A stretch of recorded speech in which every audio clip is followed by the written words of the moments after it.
ये केवल एक ही भूतिया वाक़या है जो अब तक मेरे साथ पेश आया है।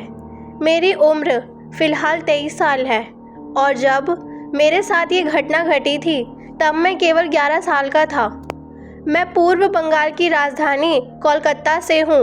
मैं जब केवल 1 साल का ही था तब मेरे परिवार को दिल्ली आना पड़ा था क्योंकि मेरे पिताजी को दिल्ली में जॉब करनी थी, तो मैं कोलकाता केवल 1 वर्ष ही रह पाया था। पर मेरे बाकी के फैमिली मेम्बर्स और मेरे कज़न्स कलकत्ता में ही रहते हैं। मुझे शुरू से ही भूत प्रेत और पैरानॉर्मल चीज़ों में काफ़ी रुचि थी, पर मैंने कभी भी इन चीज़ों को महसूस नहीं किया था जब तक कि मैं 11 साल का नहीं हुआ। 2008 के समय मेरे अंकल की शादी थी, इसलिए हमें शादी में तो ज़रूर जाना था। ये समय जून और जुलाई की गर्मियों के दौरान का था। चूँकि मेरी गर्मी की छुट्टी चल रही थी तो बिना किसी चिंता के हम सब शादी के लिए कलकत्ता निकल गए। मेरा एक कज़न जो उस समय 6 साल का था, वो मेरा काफ़ी अच्छा दोस्त था। जब हम वहाँ रह रहे थे तो एक दिन मेरे उस कज़न के पापा ने मुझे, उसे और मेरे अन्य 2 भाइयों को बाहर वॉक पर चलने को कहा क्योंकि हम घर पर काफ़ी बोर हो रहे थे। यह समय शाम का था और अंधेरा भी हो चुका था। मेरे 2 भाई आगे की ओर चल रहे थे और उसके पिताजी हमारे पीछे थे।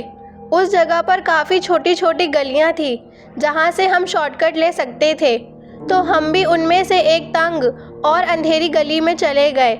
अचानक मैंने एक जगह पर जाकर महसूस किया कि कोई तो है जो मुझे देख रहा है, पर ये मेरे दोस्त के पापा नहीं थे बल्कि कोई और ही था जो काफ़ी गुस्से में था और वो नहीं चाहता था कि मैं वहाँ से गुजरूं। मुझे बिल्कुल ऐसा लग रहा था जैसे कोई मेरे पीछे काफ़ी गुस्से में चल रहा हो। तभी मैंने महसूस किया कि किसी ने मुझे धक्का दिया है और जब मैंने पीछे मुड़कर देखा तो मैंने देखा कि पीछे मेरे दोस्त के पिताजी थे जो कि मुझसे काफ़ी फीट दूर थे और वो ऐसे नहीं कर सकते थे। इसके बाद मैंने अपनी पीठ पर काफ़ी जलन महसूस की। मैंने फिर से चलना शुरू किया और मुझे फिर से किसी ने हल्का सा धक्का दिया और फिर से मेरी पीठ पर जलन महसूस हुई। मैं जब तक उस गली से बाहर नहीं आ गया तब तक मुझे ऐसा ही लगता रहा जैसे कोई मुझे देख रहा हो। मेरे कज़न को भी किसी ने धक्का दिया था। वो जलन काफ़ी तेज़ थी और मुझे काफ़ी चिंता भी हो रही थी, पर यह बात मैंने किसी को नहीं बताई। मैं डर गया था, पर फिर भी मैंने ऐसा दिखाया जैसे कि कुछ नहीं हुआ हो। जब हम वापस घर आए तो मुझे नॉर्मल हुआ। शादी ख़त्म होने के बाद भी हम कुछ दिन वहाँ रुके और जब हम वापस दिल्ली पहुँचे तब तक मेरे स्कूल भी खुल चुके थे।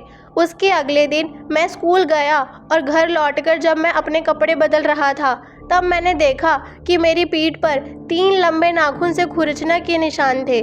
मेरी पीठ पर उस तरह के 2 बार खुरचने के सेट थे, मतलब कि किसी ने मुझे 2 बार खुरचा था। जब मैंने यह बात अपनी माँ को बताई तो उन्होंने मुझसे कहा कि ज़रूर यह कोई भूत या शैतान होगा जो काफ़ी गुस्से में होगा। मुझे नहीं पता वो क्या था और वो क्यों मुझसे गुस्सा था। क्या आप जानते हैं?